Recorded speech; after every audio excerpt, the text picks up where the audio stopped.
சூப்பருங்க, உங்களோட hair style நல்லா இருக்குங்க, உங்கள் மூக்கு இருக்கேங்க, மூக்கு அவ்வளோ அழகாக இருக்குது, 7 வளைச்சி போட்ட மாதிரி இருக்குது, கவுத்து போட்ட மாதிரி இருக்குது, இப்படின்னு சின்ன சின்ன விஷயத்தில் இந்த ஆரம்பத்தில் வரக்கூடிய ஈர்ப்புனால அந்த பாராட்டுதல் கிடைக்கும். ஸோ இது வந்து பெண்களுக்கு 2வது பாராட்டு.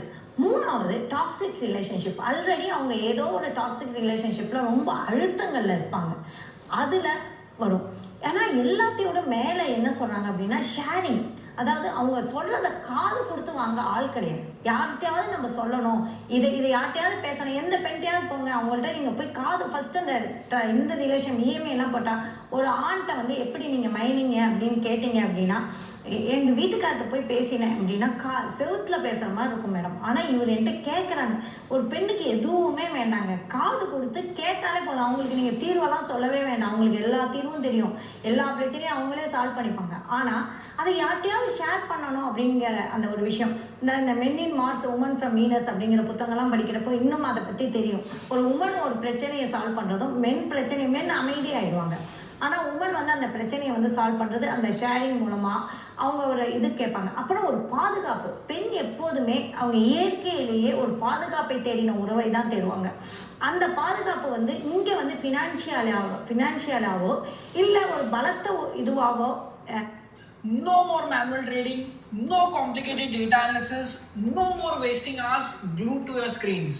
With AI, நான் வந்து ஆல்ஃபா மேலெல்லாம் சப்போர்ட் பண்ண மாட்டேன். இருந்தாலும் சில பெண்களுக்கு வந்து அந்த ஒரு பாதுகாப்பு வேணும், குடும்பத்தில் இவர் நம்மளை பாதுகாப்பாருங்கிற ஒரு அக்கறை வேணும். அப்படிங்கிறப்ப வெளியில் வந்து நான் உன்னை பத்திரமா பார்த்துக்கிறேம்மா, நீ எங்கே போயிட்டியா, நீ பஸ்ஸில் போனியா, போனேன், இறங்கினியா, இறங்கினேன், கால் மெதுவாக போகுதா, கால் பூவில் போகுதா இல்லை தரையில் போகுதா அப்படிங்கிற மாதிரி அந்த மாதிரியான வார்த்தை ஜாலம். அதெல்லாம் வார்த்தை ஜாலம், அது பாதுகாப்பு இல்லை. ஆனால் அந்த பெண்ணுக்கு ஏதோ ஒரு பாதுகாப்பு உணர்வு கொடுக்குது இல்லையா, அந்த உணர்வு இஎம்ஐல பெரும்பாலும் பேசப்படுது. இதுக்கெல்லாம் அப்புறம் தாங்க இந்த உடல் ஈர்ப்பு. அதெல்லாம் உடல் ஈர்ப்பு முக்கியம் தான், இல்லைன்னு நான் சொல்லலை, அதுக்கெல்லாம் அப்புறம் தான் சொல்கிறேன். ஒரு ஆணுக்கு என்ன வருது அப்படின்னா, அங்கே நீங்கள் உடல் ஈர்ப்புன்னு நினைக்கிறீங்க, கண்டிப்பாக கிடையாது. அவங்களுக்கு ஆல்ரெடி அங்கே வந்து ஏதோ ஒரு சிக்கல் உருவாயிருக்கும். அந்த சிக்கலை வந்து தீர்க்கவே முடியல. அவங்களுக்கு என்னதான் சிக்கல் இருக்குன்னு என்னால் புரிஞ்சிக்க முடியல, அந்த பெண்ணை புரிய முடியல, என்ன அவங்க புரிஞ்சிக்க மாட்டேங்கிறாங்க. அண்டர்ஸ்டாண்டிங், அதாவது அவங்க 2 பேருக்குமான அண்டர்ஸ்டாண்டிங் இஷ்யூஸ் நிறையா இருக்குது அப்படிங்கிறாங்க. ஃபஸ்ட்டு பாயிண்ட்டாக அதை தான் சொல்கிறாங்க. 2வது ஒரு ஷேர் பண்ண போகிறப்ப இதை வந்து அவங்களும் வந்து மறுக்கிறது. 3வது நாகிங். ஒரு பெண் வந்து எப்போ பாரு நாகிங் பண்ணிகிட்டே இருப்பாங்க. நீ எங்கே போன, என்ன பண்ண, சாப்பிட்டா இருக்க, என்ன பண்ணுற, அதை பண்ணுற, இதை பண்ணுற, அன்பாக இருக்கேன், அக்கறையாக இருக்கேன் அப்படின்னு சொல்லிட்டு ஒரு ஒய்ஃபே வந்து அதை பண்ணாலுமே அவங்களால அதை தாங்கிக்க முடியல. இந்த நாகிங்லாம் விட்டுட்டு அப்படியே அந்த